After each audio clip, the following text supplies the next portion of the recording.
Okay, so for today's Windows 11 tip, we're going to talk about the Open Notification Center.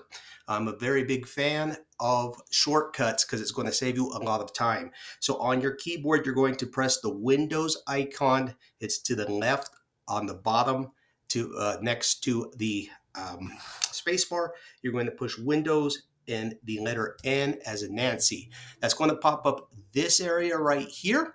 And one of the things I love most about this is going to pop up your calendar. You can obviously schedule your events. You can change your focus mode if you like. And certainly you can change what notifications come up when you push the Windows and N key. So again, the shortcut for today to learn, just push the Windows symbol, push the letter N, and that will pop up. And of course, I can go to here to change my settings. And this is beautiful because you can have your news feeds or anything like that, and you can customize it in this. I hope that helps you just to get familiar with just some of the basics of Windows 11.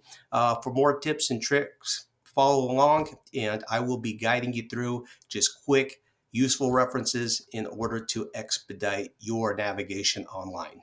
Thanks so much.